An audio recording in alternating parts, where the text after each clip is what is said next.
자, 이제 두 번째 강의인데요. 지난 시간에 얘기한 이런 용면화에 대한 이야기를 좀 해보겠습니다. 그러니까 이런 지붕에 장식하는 이러한 용을 보고 동서양 학자가 모두 귀면화라고 얘기를 했단 말이죠. 제가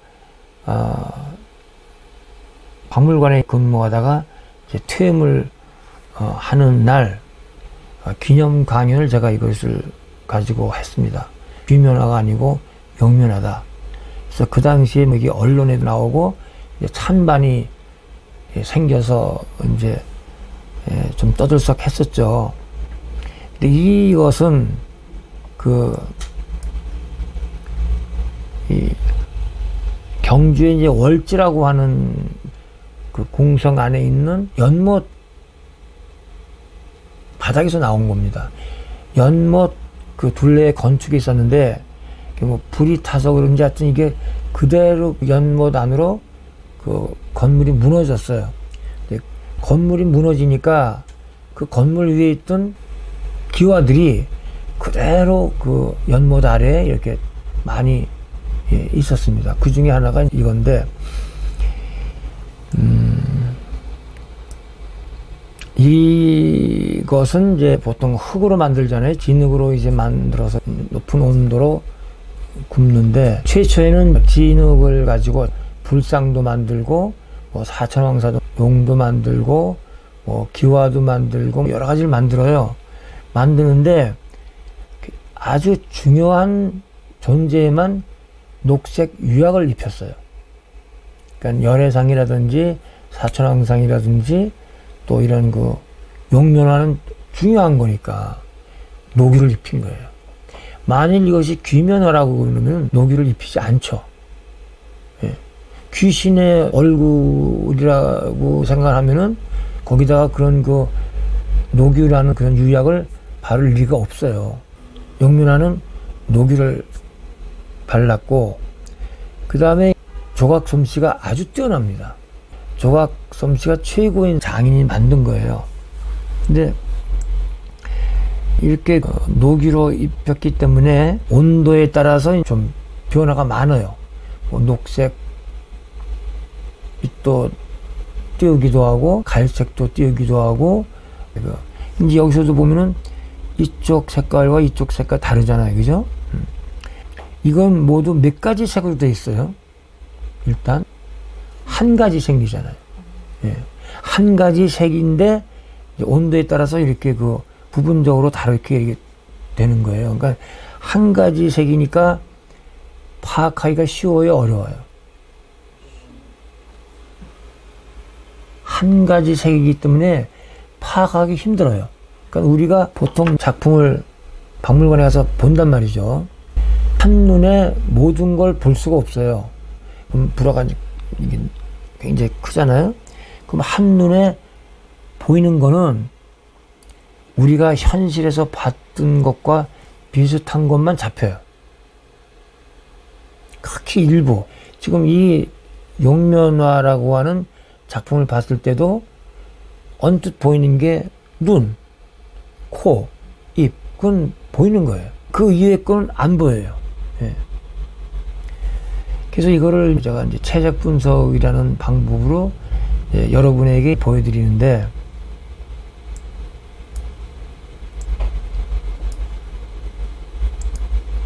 이렇게 제가 그려요. 이제 채색을 해서 여러분이 알기 쉽게 제가 이제 보여드리는 거예요.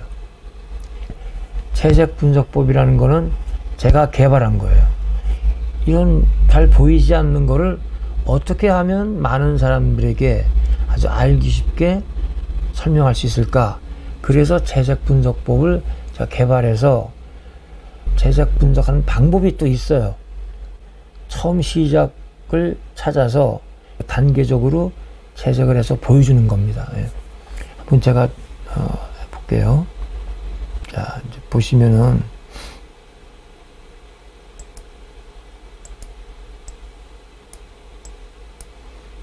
윗부분에 이런 문양이 있고 또 이런 문양이 있는데 제가 이제 이거를 제1연기싹이라고 불러요. 제1연기싹. 그건 또 차차 이제 아시게 돼요. 여기서도 제1연기싹이 이렇게 나오고 여기에서 또 제2연기싹이 나오고 갈래에서 뭔가 세 개가 나오죠. 그러니까는 이걸 제가 제3연기싹이라고 그래요. 요 가운데 나오는 게 없는 게 제2연기싹이고 여기서 뭐가 나오면 제3연기싹이. 그러니까 여기에는 제1연기싹, 제2연기싹, 제3연기싹이 다 있어요. 요게. 근데 이게 제일 중요해요. 이 용면화에서 제일 중요한 거를 제가 이제 찾아낸 거예요. 가장 중요한 조형이 바로 이 용면화 제일 윗부분 양쪽에 있는 거예요. 예. 제가 이제 이런 걸 설명할 때는 일주일 전에 제가 설명하는 거와 일주일 후에 설명하는 게 달라요. 왜냐면 제가 용에 대한 여러 가지 새로 찾은 모든 것이 이렇게 머리에 가득한데 어떻게 시작을 해야 될까 이제 그런 걸 항상 생각하거든요. 여기서 바로 여기 그 용면화의 양쪽 제일 위 양쪽에 제1연기싹, 제2, 제3연기싹이 있다는 거를 제가 고백을 하건데 지금 강의하면서 알게 됐어요. 귀, 뭐, 눈, 코, 입, 이렇게 했어요. 그러면 다시 우리가 서두를 필요가 없으니까 천천히 하죠. 지금 굉장히 볼륨감이 강하죠. 뭐, 엄청난 그 작품이에요. 이 용이라는 거는 동물이 아니에요, 사실은. 용이라는 것은 우주에 가득 찬 보이지 않는 기운이 있는데 그런 우주에 보이지 않는 기운을 그러니까 기독교에서 말하는 성령이죠. 그런 그 기운을 구상화 시킨 것이 용이에요.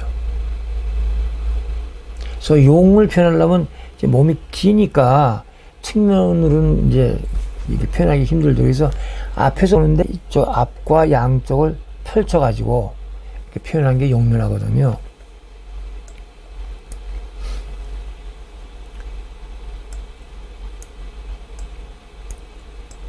이건 아주 정말 최고의 걸작입니다.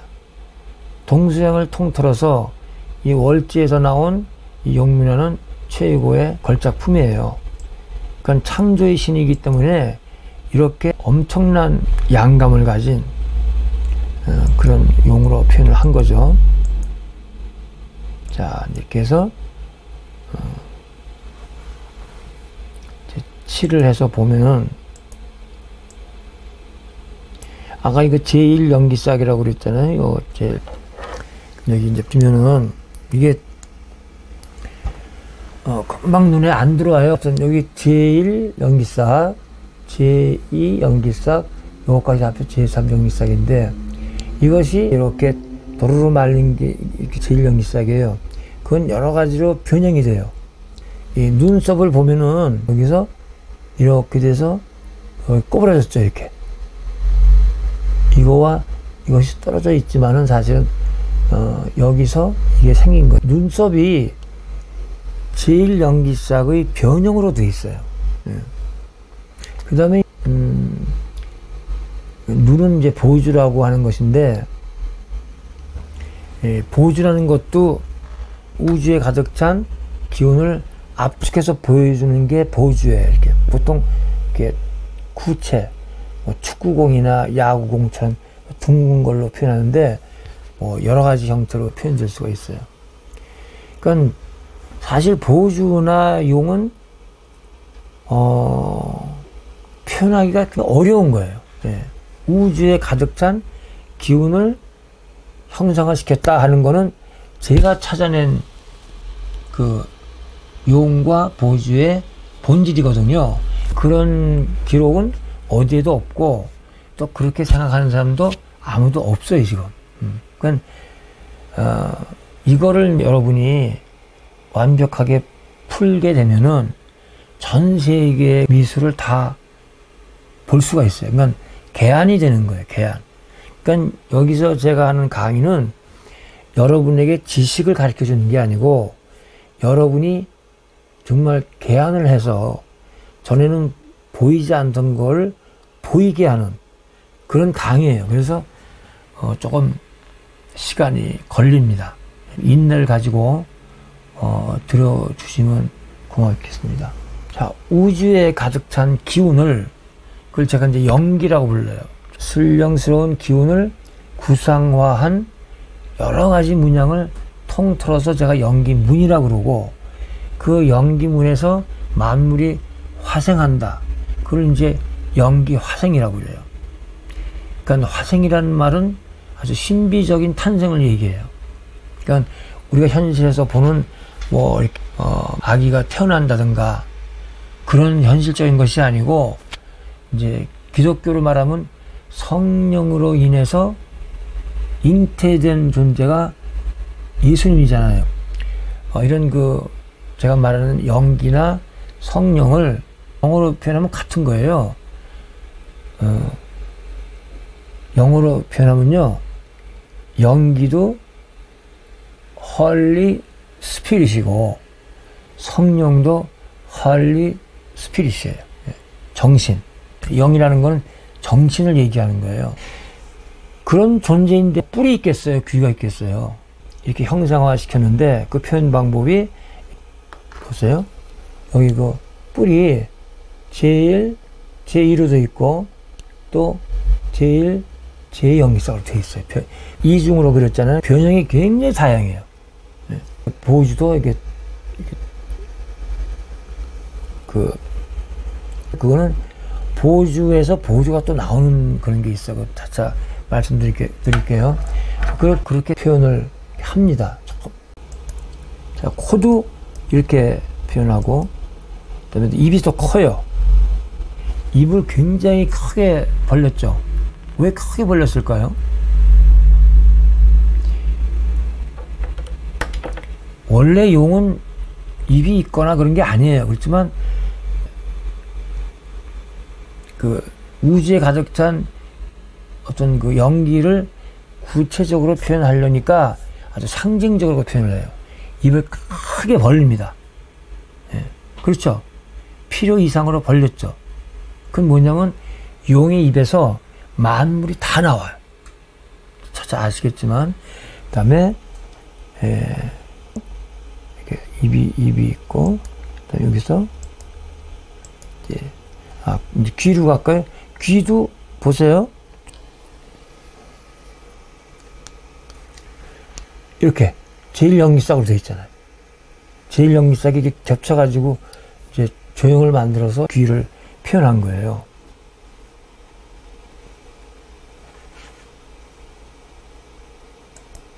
자, 이게 귀예요. 그 다음에 또 눈도 그렇고, 용 입에서 나오는 이런 것들 사람들 다 털이라고 생각해요. 털이 아니에요. 그래서 여기 보면 제일 연기싹 좀 확대해서 보여드릴게요. 자, 이제 잘 보이죠? 자, 이게 제1 연기싹, 제2. 그 전부 연기문으로 표현하는 거예요. 용의 얼굴을. 코도 이렇게 둥글고. 여기서 나오면 다 이걸 갈기라고 그래요. 갈기. 그게 아니고 제1 연기싹으로 되어 있잖아요. 그죠? 제1 연기싹으로 양쪽이 다. 그러니까 이 제1 연기싹이라는 거는 상당히 중요한 조형인데, 앞으로 모든 예술 작품에서 제1 연기싹을 찾아볼 수가 있어요. 그러면서 조금씩 알아가는 거예요. 한 번에 다 아는 게 아니고 아주 조금씩 알게 돼요. 용은 창조의 신이기 때문에 용 새끼라고 그러면 안 돼요. 용 아들, 그 다음에 용 이빨 그러면 안 돼요. 용 치아. 존칭을 써줘야 돼요. 한 마리 그러면 안 돼요. 한 분, 두 분. 굉장히 중요한 동양의 창조의 신이에요. 예. 그런데 이런 창조의 신의 성격을 가진 용이 서양에도 있어요. 그걸 제가 처음으로 발견했어요. 그래서 그것도 앞으로 보여드릴 거예요. 그러니까 서양에는 악마의 화신으로서의 용이 있고 창조의 신으로서의 용, 그게 두 가지가 있습니다. 지금 서양 사람들은 사탄으로만 알고 있어요. 창조의 신으로서의 용은 아직 모르고 있어요. 그러니까 제가 그거는 다음에 또 차차 설명을 해드릴게요. 근데 이 입에서 이게 제일 연기싹이 나오네요. 그죠? 여기 제일 연기싹이 나오잖아요. 이렇게. 그죠? 제일 연기싹이. 그러니까 여기도 있고 뿔에도 있고 귀에도 있고 여기도 있고 입에서 다 나와.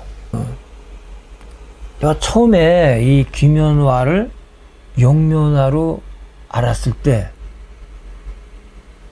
그때가 지금 생각해 보니까 1997년에 내가 경주 박물관장으로 가게 됐는데 가자마자 이제 그 성덕대왕 신정을 조사하게 됐어요. 거기서 이제 알게 됐는데 그 다음에 이제 이것이 이제 영면화라고 말은 했지만 입에서 나온 거는 그때 못 봤어요, 제가. 몇 년 후에 입에서 나오는 게 뭔지를 보였어요. 네. 그래서 이거 굉장히 중요한 거예요. 이것만 설명을 제가 할게요. 이렇게 채색 분석하니까 알기 쉽죠. 예.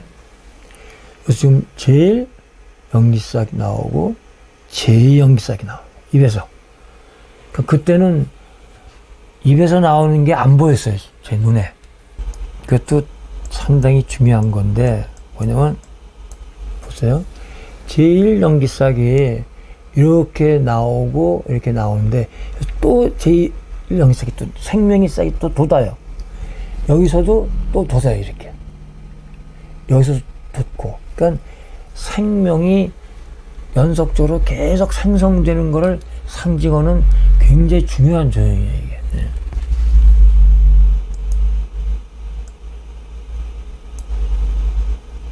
자, 양쪽으로 나옵니다. 네. 그 다음에 제가 마지막에 이걸 했는데 이게 중요한 거죠. 더 크게. 제가 왜 더 크게 했냐면 본 적이 없기 때문에 이거는 봐도 안 보여요. 전부 사람들 눈에는. 보시면은 여기 이제 제1 연기싹, 제1 연기싹, 제2 요것까지 합해서 제3 연기싹. 이것이 핵심이에요. 예, 요것만 완벽하게 알면 되는데 저 세 가지를 완벽히 아는데 몇 년이 걸려요. 예. 그래서 그거는 이제 차차 설명을 하면은 여러분들이 그렇구나 하는 걸 아실 수가 있습니다.